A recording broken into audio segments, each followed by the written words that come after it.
realize that he basically single-handedly embarrassed the Washington Huskies, right? Yeah. For that reason alone, I like him. Right, Sorry, right. Commando. Right, I mean... He might be the best 50-50 ball catcher I've ever seen. He's done it in high school. Yeah. You've seen the video. He's done it in Notre Dame. Yeah. He's done it in the NFL.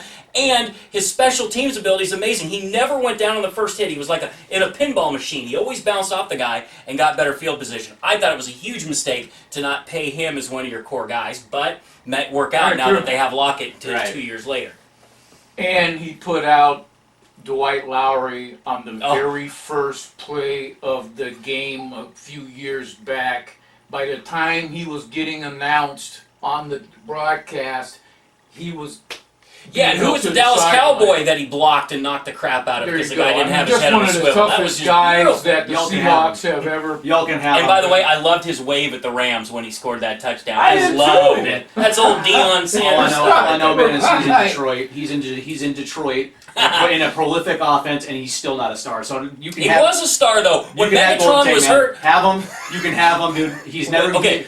But you can't deny when Megatron was out injured, he was a star. He was the #1 receiver and put up big numbers. I'm just saying, man. Okay. You can have him. And I don't disagree with you that he might get shut down by the defense because they've got a chip too. But it's another storyline in this whole Monday Night Football. Oh yeah. Not to mention the fact he creeped on old boy's wife, man. And that, as far as I'm concerned, you lost. We don't know that. Yo, you lost all respect. We don't know that. It's a fun rumor to talk about, and I could see it happening, but we don't. And I'm glad you got punched out by Percy. How about the running back, Jamiroquai, or what's his Jamiroquai? Jamiroquai, the band. You know what I'm talking about? Joink Bell. Yeah, Joink Bell. I call him Jamiroquai. Escalator guys. Yeah. So I mean, he's decent. He's okay. He's okay. He's well. I mean.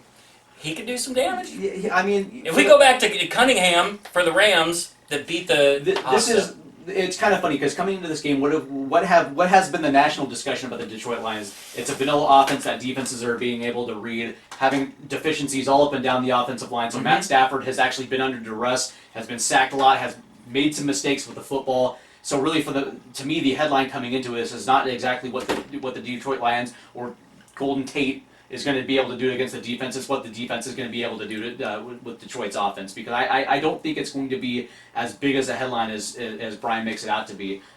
I'm afraid I know that Matt Stafford can chuck the ball, but under duress, not so much, man. Is Richard Sherman? Remember he turned into the nemesis of Megatron when we went to Detroit. Didn't he call himself like a Decepticon? No, his Autobot or something like that. Yeah, I wonder if he's going to do that again. Yeah. Oh yeah, I hope so. That'd be great, wouldn't it? Well, it'd be great to get that Richard Sherman back, so to speak. That edge, that corners have to have that he had, and I don't think he's lost it, but of course he's not as edgy. We haven't seen him jaw a whole bunch, have we? That's what I'm saying. No. Do you think it has something to do with his elbow? Do you think that not electing not to have Tommy John surgery because he said that he didn't need to pitch a 90-mile-an-hour fastball? Do we think that not having that surgery has made it take more time to heal where he feels real confident about it? I don't know. And what does that have to do with covering a guy? Is it the jam? Is it the grab? I saw Richard grabbing a lot, a jersey, the last couple games. What are you doing up there? He was like locked in. Right. Don't worry about it, folks. We use the restroom during the show. Yeah, it's all good. Exactly. Well, I would like to see the cocky Richard Sherman back as well. Mm-hmm. Matthew Stafford throwing the ball a lot. He's going to throw it to his side for sure. I think we have a chance to see that too. This is another good heel-up game, get right. Make some improvements. And then, what is it, Cincinnati after that? Mm-hmm. So when you go to Cincinnati, you can feel good. Here we go. Well, I got 2 minutes to go in the second. Chicago, Seattle. Hawks up 3-0. Yeah, but before that, I wanted you to see Sean Alexander and Steve Largent. a Hall of Famer with an NFL MVP. Okay? Mm-hmm. Now that you don't have no backup in this room, you want to throw down about Sean Alexander now? now your security guy stepped out, man. That's when I roll. He got real tough when the ball was on the 1 yard line, but in the middle of the field, I didn't see any 1 yard runs from that guy ever. Walter Jones is so awesome. Walter Jones, I was having a conversation with him about Sean Alexander and running backs, and I said, what would have Marshawn Lynch done behind the offensive line you guys put together? He goes, oh man, I would have loved to block for Lynch. He would have been an all-time leading rusher in the NFL. And I believe it. Now, I'm not saying Sean didn't have some skill. He obviously did. But I'm like you with Golden Tate with Sean Alexander. I don't know, man.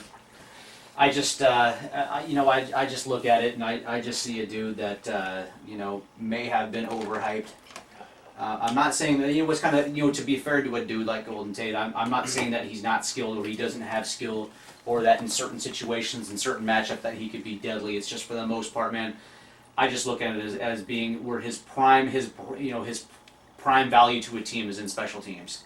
Especially to the Seahawks, his prime value was in special teams and what he did. Well, he was, to tilt the but field, he was Wilson's favorite target. He got the most receptions, so I think he was much more valuable than special teams to the Seahawks. But the way that I look at it, was he a bona fide one? No, I understand that. The Seahawks don't have a bona fide one right now. They haven't had a bona fide one in maybe 15 years. Well, that's true. So that means nothing. He was the best number one possibility they've had in a long time. I mean, seriously, when's the last time they had a true, legit number one receiver? I mean, you go back to Darrell Jackson or Brian Blades. Joey Galloway. Galloway was a disaster. That whole thing was a bum deal for this franchise. He could have gone down as a great one. But I mean, the last time they had a Pro Bowl wide receiver, that must have been Blades. I mean, forever. Now you can't really use Darrell Jackson, right? Can't really say DJ. He was a possession guy and he was great, but I mean, was he a true number one dynamic? Megatron, Jerry Rice, Chris Carter, any of those kind of guys? TJ Husmanzada. TJ Husmanzada. Talk about a disaster there. Trying to take a guy that was number 2 across from Chad Johnson with the Bengals and bring him here to be a number 1. That was a joke. Hey, you want to go down memory lane? Bush Mazzilli. Bush Mazzilli. Well, let's see. Yeah, I would probably say Brian Blades.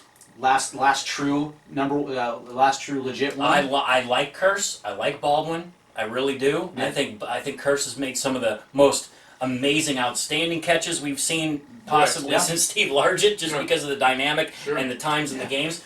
Baldwin, I think, is pretty reliable, but neither one of them possess that little something extra that takes you from this level to that level. Right. I think they've maxed out on their... Lockett does. They've maxed out on their potential right now, and I think I said this last week coming into this show, was Tyler Lockett probably might be the best receiver that the Seahawks actually possess as far as upside and the ability to completely improve and completely involve. But right now, I think you hit it right on the head. Those two guys right now, what the Seahawks have is as a collection of actual receivers, and I take Jimmy Graham out of that equation.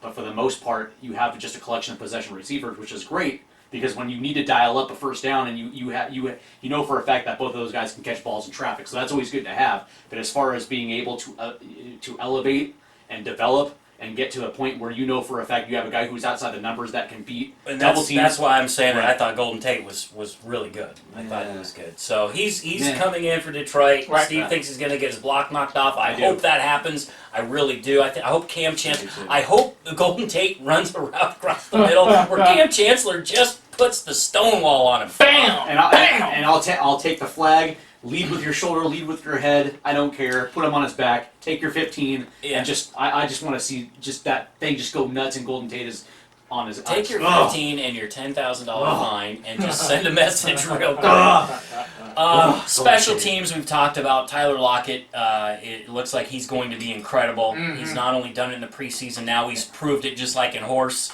Right. He proved it in the regular season. The other thing is that you've got Hauschka and you've got John Ryan. They're money. They're great. Yep. I mean, our special teams is locked up. Ricardo Lockett's still the gunner and the jet on special teams. Right. He'll go down and make the tackle. I feel great about that. So that's not even a concern or an issue. It's really all about the offense for me in this particular game. Can the offensive line show improvement? Can Tom Cable work his magic? He might be Some think that he's a genius and a god and a great guy because they've taken all these nobodies and they've tried to work them into position. They've taken Sweezy from the defense. They made him an offensive lineman. They're doing that with Nowak or whatever. I don't know. The jury is still out for me on how much of a genius Tom Cable is. Maybe this offensive line would be disastrously even worse than they are now if he wasn't here. But that's a tough one to imagine at some point because they're really, really bad. But I think they will improve. So that's what I'm looking for. All right.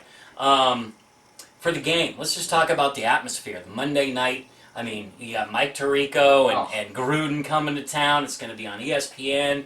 It's a big deal. Monday Night Football, I think, unless I'm wrong, get your guys. It's still a big deal to people, right? Even though the pond has been diluted a little bit with Thursday Night Football and constant 24-hour ability to watch the NFL Network and all that. Monday night's still a big deal, right? It's a crown jewel. Yeah. Wouldn't you say? I mean, Sunday Night Football is pretty popular. Any type of primetime game is still pretty popular, but Monday Night Football is always going to be Monday Night Football. Whether you're with going back to the days of Howard Cosell, then of course you had Al Michaels and Frank Gifford. I mean, it was always every single year you always looked at the schedule to see. And I don't know about you, but every single year, especially growing up in the early '90s, mid '90s, I always looked at the schedule to see if we had a Monday night game because I didn't care how bad we are, just as long it was really cool just to have that showcase event, especially in the Kingdom or especially at Central League Field, just because you have the entire national audience in your own backyard. It's always a huge game. There was a long time, Commando, where the Hawks got skipped over for Monday Night Football. Oh man, a radio long waves time. used to just burn up, and TV and whatnot talking about that.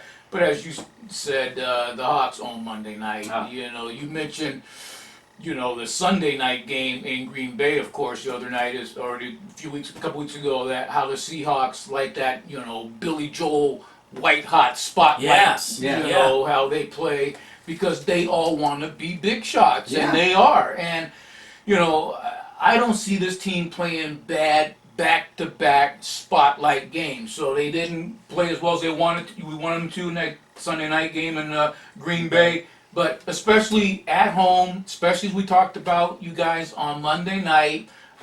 Sunday night is one thing. Monday night's something completely different because of, we just talked about the legend of Monday night, especially here in the Emerald City, the biggest and the brightest and the bluest lights shine for the Seahawks. I think that this town is going to get good and lathered up. I think there's going to be a lot of people that are going to be either getting off early or taking the day off, getting down to Soto, going to Jimmy's or Sluggers or wherever your watering hole is, or going over to Hawk Alley, which is an amazing place to tailgate, and getting juiced up for a Monday night game. You've got all day to do it.